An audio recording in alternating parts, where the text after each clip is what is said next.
days around.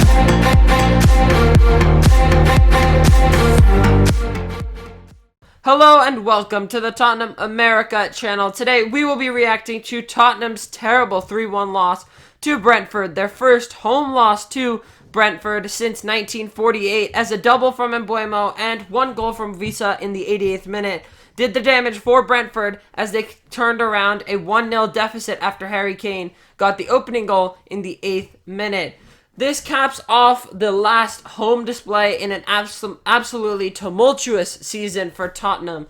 We've seen 3 different managers come through, and we are only the second team in Premier League history to score 60 goals and concede 60 goals in the same season. The first team to do that was Tottenham Hotspur back in 2007/2008. Champions League is completely out of our reach now. It's either Europa League, Europa Conference League, or nothing. We'll start with the events of the match. Starting off in the 8th minute, Spurs get off to a really positive start, and Harry Kane scores from a free kick. It's a sumptuous finish. Decky from about maybe 30 yards out, Decky from the free kick just lays it off to Harry Kane, who then smashes it into the top right corner. Raya has no chance of getting there, and it's a brilliant finish from Harry Kane. I think that free kick strategy was very nicely done. Kane normally does not do well when the ball is stationary from free kicks, but I think it's a great idea to just lay it off. Decky laying it off for Harry Kane, so it's more like an open play goal, and he has a bunch of space, and it was brilliant goal. Then Spurs in the first half, it was such a positive first half. Spurs looked like that really attacking flowing team that we haven't seen since Poch was here, and with the 4-2-3-1 formation. It was just mind-blowing to see Spurs play like this. We haven't seen it in so long. And I think the best example of that was in the 23rd minute when it was cleared off the line. There was great work from Son after some interchange with Kulusevski on the left-hand side. He is then on the left flank, hangs the ball into the box. Emerson is at the back post, and he heads it. I thought it was goal. I was half celebrating, but it was cleared off the line by Rico Henry. Really good passions of play from Spurs, and more things like that continued in the first half, and that's how the first half ended. Spurs were up 1-0. Really positive first half from Spurs. Some people would say at halftime that it was the best first half that we've seen all season from Spurs, but by the end of the match, we were definitely saying that Tottenham had wasted a lot of chances in that first half. Brentford made a very meaningful substitution at halftime with Mikkel Damsgaard coming on for Frank Onyeka. That changed the game and put it completely in Brentford's favor. In the 50th minute, after Brentford had controlled all of the second half possession, they equalized. Yohan Wissa moved the ball onto Bryan Embeumo after receiving the ball from a throw. Bryan Embeumo only has Davies to beat. He goes onto his left very easily and curls it around Davies, avoiding Longley, round Forster, and into the back of the net. It's a very simple finish.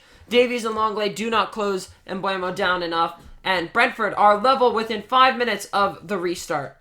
Then in the 62nd minute, Brentford lead. They complete the turnaround. Kane is dispossessed around the midway point of the field, and Hickey slides a great ball through down to Embeumo, who cuts inside of Davies, beating him on pace. He opens up his body and curls a brilliant left-footed finish into the far corner. It's a very, very tight angle for the Cameroon international, but it's a very, very well-placed strike. Forster could do nothing about that.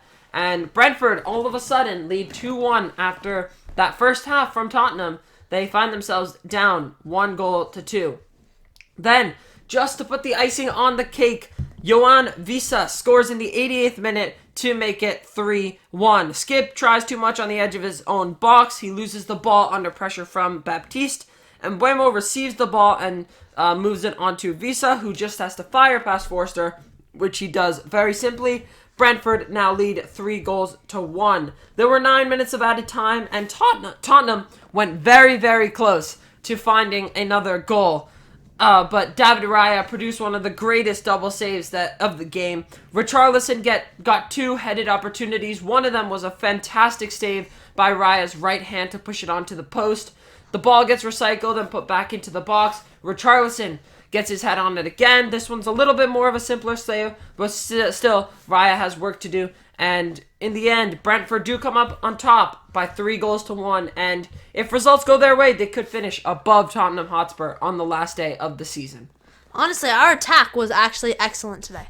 Yeah. It was excellent. Same thing, our midfield wasn't that bad except for Skip, who wasn't the best today. Basuma was excellent. Emerson was good today. Very good. And our subs, most of them were pretty good. Pedro Porro looking to get more goals, really looking dangerous after he came on. Same thing with the Charleston with those 2 headers. Lucas Moura, I don't think he was that much into the game as the other 2. Perisic came on pretty late, but this was just really... honestly, Brentford just outclassed Spurs. Spurs have had 2 wins in the last 10 matches. The difference should have happened when Davies got beat the first time in the first half by Embeumo, simply on pace. That was when some kind of structural change should have happened with Spurs. No change was made, so Embeumo literally just kept pushing Davies to the ground, running him out, and then eventually he got that goal in the 62nd minute, and by that time, Tottenham are done defensively, and we know once Tottenham go down the hole, there's no turning around. Yeah, and we were just caught flat-footed at the first goal, like 4 minutes after the break. Tottenham were just caught flat-footed at the back. Embeumo, brilliant run in behind. And it's just, or no, that was not that goal. The next goal, Embeumo, we were caught flat-footed for both goals. Yeah. Embeumo's second goal, he ran in behind. Longo and Davies were definitely outrun. Both of them don't have enough pace to keep up with Embeumo, and that's another weakness of having a back 4. Yep. But that only would happen. But I think we're just so used to playing in a back 5. Yep. This Conte era has poisoned us. Yeah, basically. He also got rid of a lot of our defensive midfielders. I want every Spurs fan to go and look at Basuma's performance today, because that is not the Basuma that we saw under Conte. This is a Basuma that has been completely realived. He has been completely rejuvenated. He looks like a different player to the one that played under Conte. It's ridiculous. It's very, very good to say, because he's kind of the impact that we needed today. Yeah. If we had Højbjerg skipped in there, I don't think we would have gotten anywhere. It's not that Højbjerg is bad, honestly. There's just 2 I would have put Højbjerg or Basuma if I was in Ryan Mason's place. Højbjerg is... After Skip, I did have a quite poor performance against Aston Villa. Yeah, that's And true. again, he was decent in the first half today, but then he had a very costly mistake for the 3rd goal. Yeah. So now we go into the last game of the season with Tottenham clutching onto strings to try and get a European position. We are completely out of the race for the top 4. There's no way, top 5 actually, there's no way for us to even clinch that. The only place that we could clinch right now is 6th place, but Brighton hold that spot, and they have 2 games in hand, and they're still a point above us. Aston Villa are right above us. They're currently in a draw with Liverpool, so that result will definitely determine where we go from here. And then Brentford are right on our tail, right below us, but they play Man City next week, so that'll be certainly an interesting one. But, I mean, really, this is going to be a very nail-biting end to this season. Brighton and Aston Villa play on the last match week. There's they're right next to each other. Slight possibility. If they draw and we win, but yet again, Brighton has 2 more games before that. In total, they have 3 games to play. Yeah, 3 games to play. So they could just race ahead of us. Yep. And Aston Villa. Yep. And then our only hope would be that Brighton beats Aston Villa, and we could somehow clinch Conference League qualifying. Yep.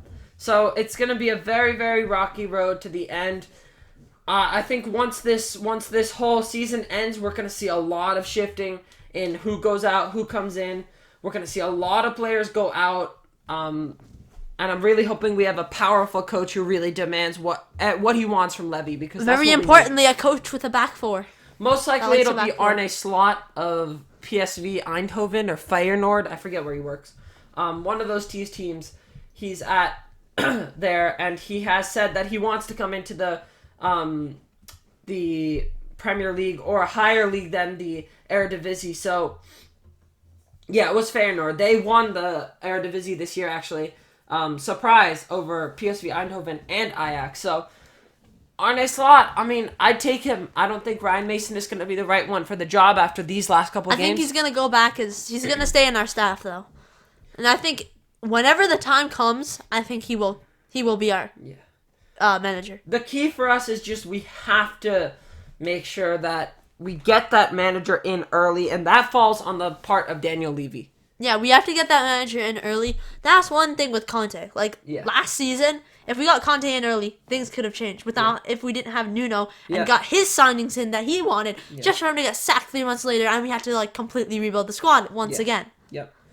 But that is it for our reactions to Tottenham's 1-3 loss to Brentford. If you enjoyed and want to see more Spurs content, make sure you like and subscribe to the channel. Comment down below what you want to see more of. And until next time. Come on, you Spurs!